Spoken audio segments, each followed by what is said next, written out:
नमस्कार। उत्तर प्रदेश संस्कृत संस्थान की ओर से रघुवंश के द्वितीय सर्ग की पाठमाला में आपका स्वागत है। ये है मॉड्यूल संख्या 22 और इसमें हम लोग पढ़ेंगे श्लोक संख्या 41 एवं 42। तो आइए 41वें श्लोक के उच्चारण से हम लोग अपना अध्ययन प्रारंभ करते हैं। पहले मैं मूल श्लोक को पढ़ती हूँ, आप सुनिए। इति प्रगल्भं पुरुषाधिराजो मृगाधिराजस्य वचो निशम्य प्रत्याहतास्त्रो गिरिशप्रभावादात्मन्यवज्ञां शिथिलीचकार। एक बार। इति प्रगल्भं पुरुषाधिराजो मृगाधिराजस्य वचो निशम्य प्रत्याहतास्त्रो गिरिशप्रभावादात्मन्यवज्ञां शिथिलीचकार। अब इसका पद विभाग देखते हैं।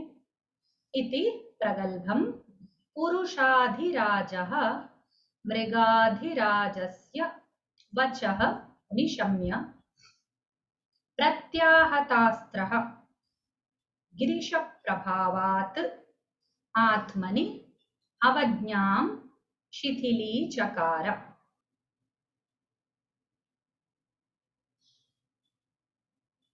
अब हम इसका अन्वय देखते हैं।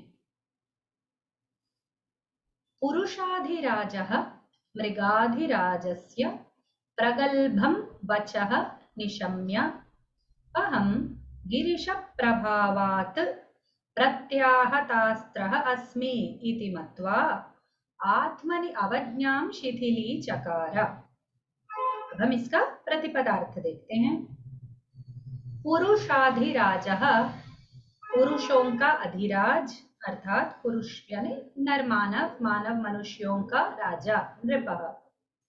मृगाधिराजस्य, मृगों का अर्थात सिंहों जानवरों का। मृग अर्थात दो अर्थ होते हैं, एक हिरण होता है सामान्यतः, तो वो जंतु कोई भी पशु, हिंसक पशु या फिर जो भी जीव अन्य मनुष्य के अतिरिक्त और जो भी जीव जंतु रहते हैं उनको मृग बोलते हैं। तो मृग ऐसे सामान्यतः बोलेंगे तो वो होंगे, नहीं तो हिरण होगा। जैसे कोई विशेष संदर्भ में बता रहे हैं हिरणों के संदर्भ में, तो हिरण होगा। यहाँ पर सामान्यतः लेना पड़ेगा मृगों का अधिराज सिंह। इति एवं प्रगल्भम प्रौढ़म, इति अर्थात एवं इस प्रकार, प्रगल्भम अर्थात प्रौढ़ एकदम बहुत ही उन्नत उच्च स्तर का, उन्नत स्थाई का वाक्य। वचः वचनम, तो वचन है, तो ये प्रगल्भम जो है इसका विशेषण है। निशम्य श्रुत्वा, उसको सुनकर, ठीक है। गिरीश प्रभावात, ईश्वरस्य प्रभावात, ईश्वर के प्रभाव से। गिरीशः, गिरीशः कौन है? गिरि यानी पर्वत या अर्थात जो शिखर वाला है, जो भी इसको हम पहाड़ बोलते हैं। तो पहाड़ में रहने वाला, पहाड़ों में रहने वाला तो हमारे शंकर जी है, शिव जी है। तो उसके प्रभाव से, प्रभावात उसके जो उसके महिमाएं रहती हैं, उनके द्वारा, उनके प्रभाव से, उनकी शक्ति इत्यादि के कारण प्रत्याहतास्त्रः कुंठित शस्त्रः, कुंठितम आयुधम यस्य, जिसका शस्त्र रोक दिया गया हो या रुक गया हो, ठीक है। कुंठित किया गया अर्थात प्रयोग से उसे वंचित रखा गया, जिसका प्रयोग नहीं हो पाया। और वो इसलिए नहीं कि प्रयोग करने वाले में शक्ति नहीं, इसलिए कि उसको रोकने वाले में अधिक शक्ति है, इसीलिए कुंठित शस्त्र, ये राजा के लिए विशेषण है। आत्मनि स्वस्मिन, अपने अंदर, अपने ऊपर। अवज्ञाम अवमाननम, अवज्ञा यानी कम देखना, किसी को कम दृष्टि से देखना अवज्ञा होती है। तो वो अवमान अर्थात पराभव जिसको बोलते हैं, और अपमान बोलते हैं ना हिंदी में, वो ही है। शिथिलीचकार, अत्यजत, तो उसने छोड़ दिया, उसको शिथिल कर दिया, अर्थात जिसको बहुत ही दृढ़ता से बांधते हैं, वो हमें भी बांध कर रखता है। तो उस भावना को उसने शिथिली चकारा या लूज कर दिया, उसको एकदम टाइट था, उसको उसका जो दृढ़ता है उसको खोल दिया, तो वो थोड़ा सा शिथिल हो गया। तो शिथिली चकारा, उस भावना को कम कर दिया। तो उसका अंतिम अर्थ ये होगा, जो प्रायोगिक अर्थ है वो ये होगा कि उसको छोड़ दिया, उस भावना को कम कर दिया, अर्थात उसको छोड़ दिया, त्याग दिया। इससे हमारे प्रतिपदार्थ समाप्त हो जाते हैं।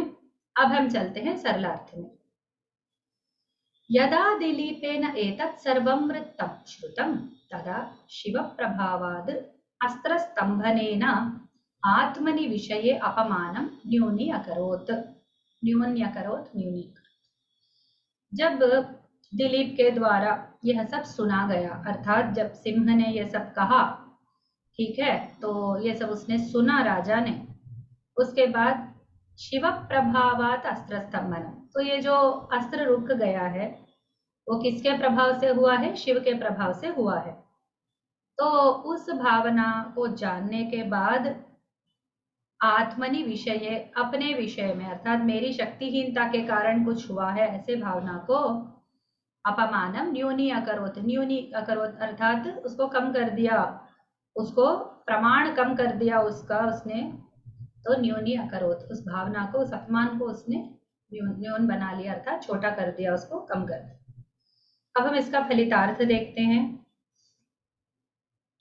सिंहस्य वचनानि आकर्ण्य, सिंह के वचनों को सुनकर, ठीक है, सिंह के वचनों को सुनकर दिलीपः शांतो अभवत्, दिलीप शांत हो गया।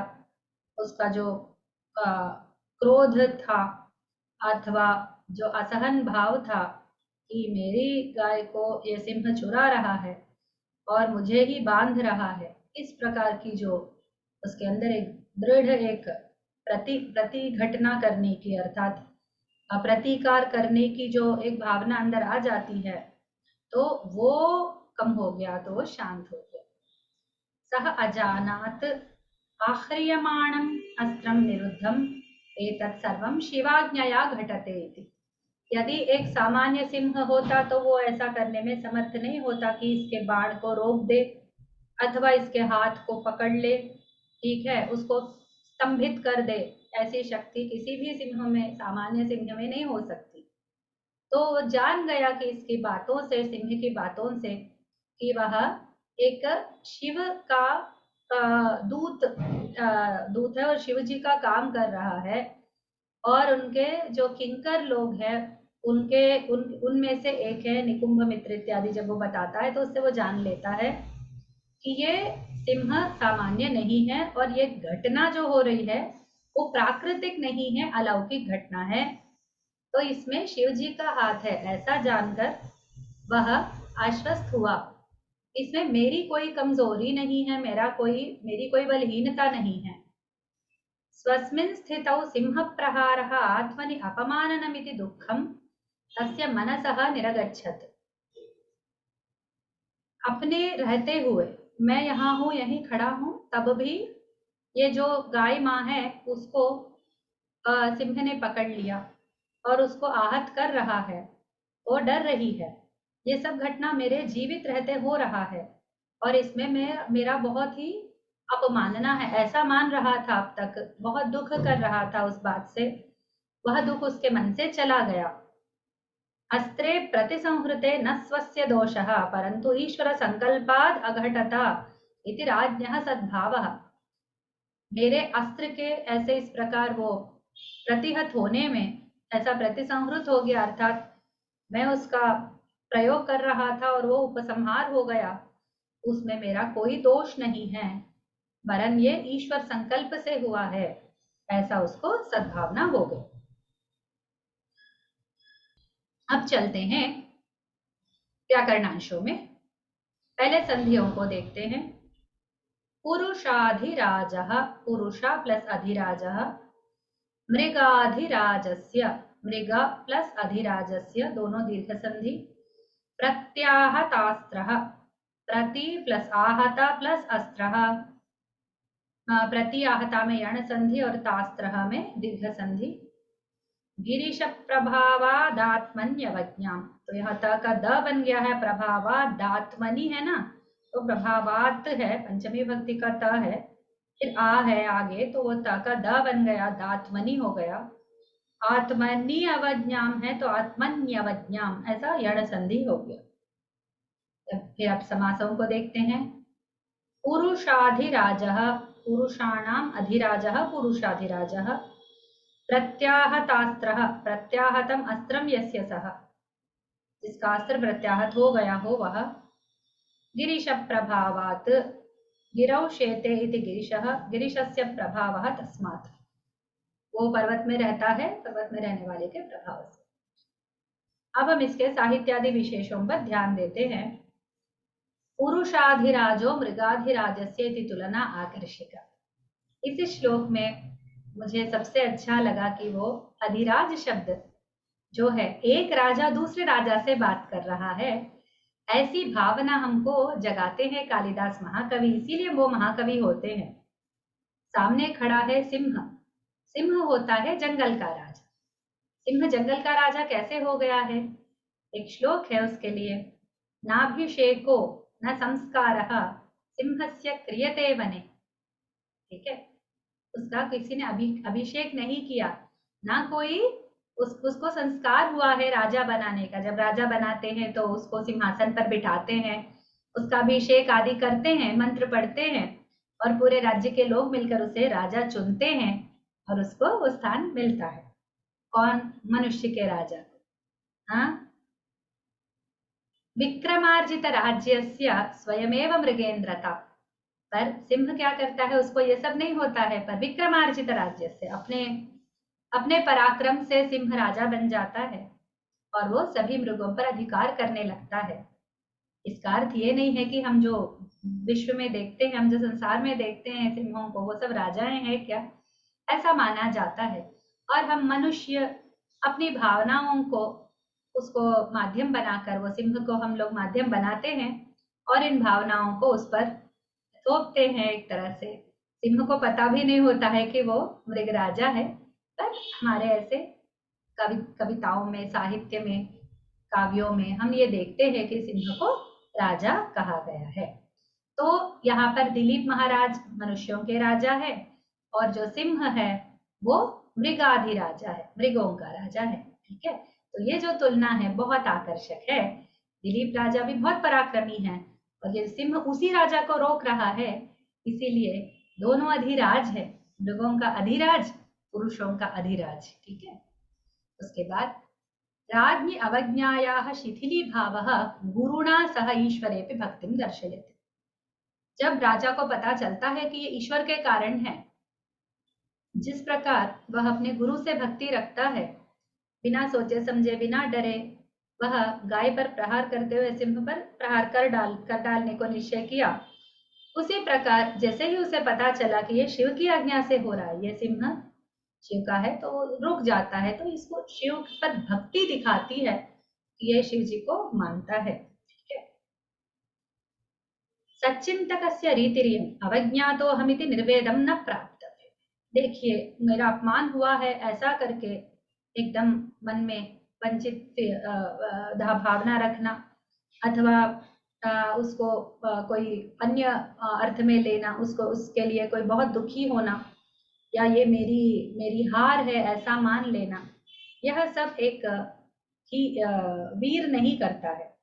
एक वीर पुरुष होता है, वह कभी भी अपमानना को इतना ये नहीं लेता कि भगवान के कारण है ये भी, तो उसके लिए उसने ज्यादा सीरियसली उसको नहीं लिया, बहुत गंभीरता से उसे नहीं लिया। समानेषु हि क्षत्रियाणाम अभिमानः न सर्वेश्वरं प्रति इति भावः। तो अगर अभिमान करना है तो दूसरों के करो, मनुष्यों के करो, ईश्वर से नहीं। ईश्वर से हारना ही अच्छा होता है, जीतने का प्रयास नहीं करना चाहिए। ऐसा ईश्वर के प्रति हमें झुककर रहना चाहिए, ऐसी भावना उसकी भक्ति को दर्शाता है। इस प्रकार 41वां श्लोक समाप्त हो जाता है। अब हम 42वें श्लोक में चलते हैं। पहले मैं मूल श्लोक को पढ़ती हूँ, आप सुनिए। प्रत्यब्रवीच्चैनमिषु प्रयोगे तत्पूर्वभङ्गे वितथ प्रयत्नः जडीकृतस्त्र्यम्बकवीक्षणेन वज्रं मुमुक्षन्निव वज्रपाणिः। एक और बार। प्रत्यब्रवीच्चैनमिषु प्रयोगे तत्पूर्वभङ्गे वितथ प्रयत्नः जडीकृतस्त्र्यम्बकवीक्षणेन वज्रं मुमुक्षन्निव वज्रपाणिः। अब हम इसके पद विभाग को देखते हैं। प्रत्यब्रवीत च एनम इषु प्रयोगे तत् पूर्वभंगे वितथ प्रयत्नः जडीकृतः त्र्यंबकवीक्षणेन वज्रम मुमुक्षन्निव वज्रपाणिः। अब हम इसका अन्वय देखते हैं। तत्पूर्वभंगे इषु प्रयोगे वितथ प्रयत्नः सह राजा एनं प्रत्यब्रवीत च त्र्यंबकवीक्षणेन जडीकृतः वज्रं मुमुक्षन् वज्रपाणिः इव राजा तस्थौ। अब हम इसका प्रतिपदार्थ देखते हैं। तत्पूर्वभंगे प्रथमः प्रतिबंधः यस्य तस्मिन्, तो प्रथम प्रतिबंध जो इससे पहले उसको बाण प्रयोग करते समय सिंह ने उसका प्रतिबंध कर दिया, उसमें इषु प्रयोगे बाण संधाने, बाण संधान करते समय उसका प्रतिबंध हो गया था, तो तत्पूर्व भंगे जो है इषु प्रयोगे का विशेषण है। वितथ प्रयत्नः मिथ्या यत्नः विफल प्रयासः।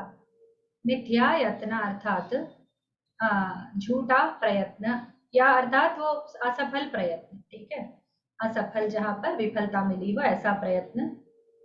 एनम सिंहम, इस सिंह को, प्रत्यब्रवीच प्रतिवचनम अदात, उसने बात किया, समाधान दिया, प्रत्युत्तर दिया।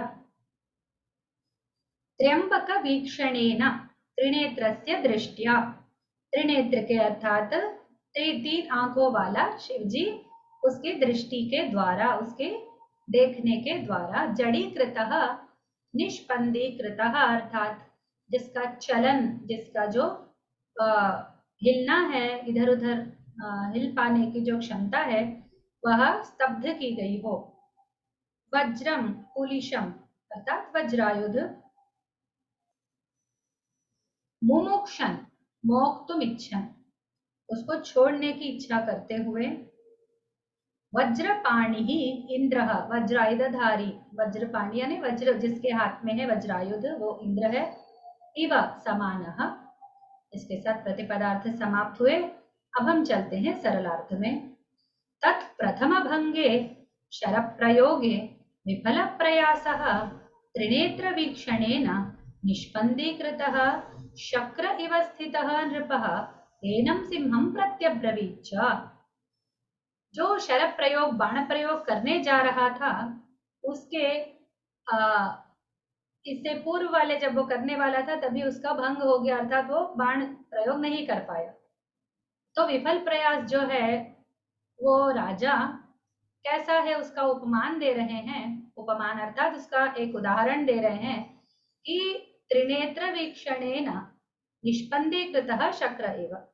तो त्रिनेत्र अर्थात जो तीन आंख वाले शिवजी है, उनके वीक्षणेन, उनकी दृष्टि से, उनके इसके कारण, देखने के कारण, निष्पंदीकृत एकदम जड़ हो गया है शक्र। ये एक पुराण कथा है जिसमें इंद्र शिवजी पर अस्त्र उठाते हैं और वो उसको अपनी केवल दृष्टि से इस प्रकार देखते हैं और वो वहीं पर स्तब्ध हो जाता है। तो ये सिंह के कारण राजा भी ऐसा ही हो गया, उसकी स्थिति ऐसी हो गई थी, ठीक है, और उसने इस स्थिति में सिंह से बात किया। अब हम फलितार्थ देखते हैं।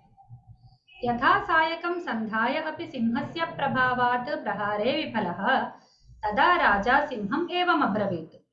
अत्र उदाहरणं दीयते इन्द्रस्य शिवस्य च। वज्रायुधं शिवे प्रहर्तुम् उद्यतः इन्द्रः त्रिनेत्रस्य दृष्ट्या निष्पन्दीकृतः, तथैव दिलीपस्य प्रयत्नः अपि सिंहेन प्रतिबद्धः। जिस प्रकार बाण को संधान करके भी, उसको प्रत्यंचा पर चढ़ाकर भी सिंहस्य प्रभावात्, सिंह के प्रभाव से विफलः प्रहारे विफलः, वो प्रहार नहीं कर पाया अर्थात मार नहीं पाया उस बाण को, निकाल नहीं पाया उस धनुष से, बाहर नहीं भेज पाया उसको। तब राजा सिंह से इस प्रकार बोला। यहाँ पर उदाहरण दिया जाता है सिंह का, इंद्र का और शिव का। जो राजा है वो इंद्र है और जो सिंह है शिव है, ऐसा। वज्रायुधम शिवे, वज्रायुध को शिव पर प्रयोग करते हुए इंद्र ने इंद्र को जब शिव जी ने देखा तो इंद्र एकदम सुन्न हो गया, एकदम वो स्तब्ध हो गया, हिल नहीं पाया। उसी प्रकार दिलीप का भी सिंह को मारने का जो प्रयास है वो एकदम विफल हो गया। ठीक है, अब हम इसका व्याकरणांशों पर दृष्टि डालते हैं, पहले संधियां देखते हैं। प्रत्यब्रवीत चैन विषु प्रयोगे, प्रति प्लस अब्रवीत प्रत्यब्रवीत यण संधि, अब्रवीत च अब्रवीत च। ठीक है, फिर ईशु प्रयोगे, यहाँ पर कुछ ये नहीं है, च एनम में चैनम है तो ये वृद्धि संधि है। ईशु प्रयोगे में चैनम ईशु वहां पर बस मिला के लिखा हुआ। मुमुक्षन इवा, मुमुक्षन इवा ये गमुट संधि है तो ये न का डबल हो जाता है। जड़ीकृत त्र्यंबक वीक्षणेन, जड़ीकृत प्लस त्र्यंबक, जड़ीकृत त्र्यंबक, तो ये। इसके बाद अब समासों पर दृष्टि देते हैं। पूर्व भंगे प्रथमो भंग यस्य तस्मिन्, जहां पर प्रथम भंग हुआ हो, भंग अर्थात रुक जाना, कार्य भंग। वज्रपाणि ही, वज्रम पाणो यस्य स, जिसके हाथ में वज्र है। त्र्यंबक वीक्षणेन त्रीणि अंबकानि यस्य सह त्र्यंबकः तस्य वीक्षणं तेन, तो जिसके 3 आंखें हैं, त्र्यंबक है, त्रीणि अंबकानि, अंबक अर्थात आंख, यस्य सह त्र्यंबकः तस्य वीक्षणं, उसका देखना उससे।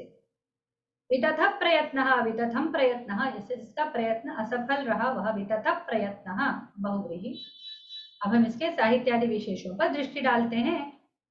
इवा इत्यादि उपमालंकार, जैसे पहले बता चुकी हूँ, यहाँ पर उदाहरण दिया गया है अर्थात उपमालंकार है। और सिंह का शिव से तुलना है और राजा का इंद्र से तुलना है। और वज्रपाणि ही था इंद्र और ये धनुष पाणि ही है राजा, इस प्रकार। अत्र पुराणोक्ता कथा प्रस्तुता, सा पुराण कथा उदाहृता, यथा शिवेन इंद्रः यथा निवारितः बाणप्रयोगात् तथेति कदाचित शंकरे वज्रम प्रयुंजन इंद्रः विफल प्रयत्न अभवत्। कदापि ऐसा एक बार ऐसा हुआ पुराण कथा में कि इंद्र को शिव ने ऐसा स्तब्ध कर दिया, उसी कथा का यहाँ पर प्रस्तुति है। बाहुं स वज्रं शक्रस्य क्रुद्धस्यास्तंभयत् प्रभुः, तो इस प्रकार प्रभु को अर्थात शिव है, उसने क्रुद्धस्य इंद्रस्य शक्रस्य सवज्रम बाहु, वज्र सहित बाहु को उसने स्तंभित कर दिया, ऐसा महाभारत में लिखा हुआ है। ये इंद्र के जो बाहुओं को स्तंभित करने की कहानी है वो महाभारत के द्रोण पर्व में आती है। तो महाभारत के द्रोण पर्व में ये है अध्याय संख्या 202 और उसमें प्रायः श्लोक संख्या 83 इत्यादि से प्रारंभ होती है। जब त्रिपुरासुर ने 3 पुर बनाए तो वो बहुत ही उधम मचाया था तीनों लोकों में, तो सारे देवतागण आके शिव जी से प्रार्थना करते हैं कि भाई आप इन पुरों को पूरा भस्म कर दो, आप इनका अंत कर दो, आप ही इसमें शक्ति रखते हैं। तो शिव जी उसी काम में लग जाते हैं, तो सारे पुरों को दहन कर देते हैं, उनको भस्म कर देते हैं। उसके बाद पार्वती जी वहां आती है ये देखने के लिए कि त्रिपुरासुर दाह कैसे हो रहा है, और उस समय उनके हाथ में एक छोटा सा 5 शिखों को रखकर एक नन्हा सा बालक था, बहुत ही तेजस्वी, बहुत ही एकदम देखने से उनको आंखें चमचमा जाए ऐसे एक बालक था। तो वो पूछती है उमा पार्वती पूछती है सारे देवताओं से कि बताओ ये कौन है। तो देवता सब उसको देखने लगते हैं, तभी इंद्र भी उस बालक को देखता है। तो इंद्र को बहुत असूया आती है उसकी तेजस से कि भाई मुझसे तेजस्वी कोई ऐसा कैसे हो सकता है, इतना छोटा बालक है, इतना तेजस्वी कैसे है। और फिर वो वज्र से उस बालक को प्रहार करने जाते हैं। किसी की असूया देखिए, इतनी बड़ी असूया, असूया ने ईर्ष्या, ईर्ष्यालुता होती है ना कि किसी से जलन होती है, तो जलन के कारण वैसे करने लगे इंद्रदेव। तो वो बालक ने क्या किया, उसके बाहुओं को बांध दिया, अर्थात ऐसे जिस प्रकार अभी इस कथा में सिंह ने अपने रघुवंश के राजा जो दिलीप महाराज है उनके हाथ रोक दिए, उसी प्रकार वो उस बालक ने इनके हाथ रोक दिए। तो इंद्र जाते हैं देवताओं के साथ मिलकर ब्रह्मा जी के पास, अपने स्तंभित बाहुओं के साथ ही वो जाते हैं। फिर देवता लोग सब ब्रह्मा जी से पूछते हैं कि ये हो क्या रहा है, कि ये बालक कौन है, क्यों इसने हमें हरा दिया है, हम सबको उसने परास्त कर दिया है। तो ब्रह्मा जी थोड़ा ध्यान करते हैं और वो बताते हैं कि ये दूसरा कोई और नहीं है, महेश्वर ही है। अपने पत्नी की खुशी के लिए, उनकी उनके आनंद के लिए उन्होंने ऐसा एक रूप धारण कर लिया है बालक का, अपने पार्वती के प्रसन्नता के लिए। ठीक है, तो उन्हीं के शरण में जाके तुम लोग ये कृपा पात्र बन जाओ, उनसे क्षमा मांग लो। फिर वो आके उस बालक के सामने वो लोग माथा टेकते हैं, तो फिर वो शिव जी उनको क्षमा कर देते हैं।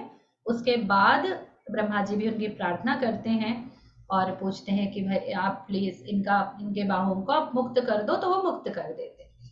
तो इस प्रकार ये कहानी महाभारत की है, बड़ी रोचक कहानी है ना। इसी प्रकार ये श्लोक भी समाप्त हो जाता है और यह मॉड्यूल यहीं पर समाप्त हो जाता है। अगले मॉड्यूल में पुनः मिलेंगे, तब तक के लिए शुभम भूयात। नमो नमः।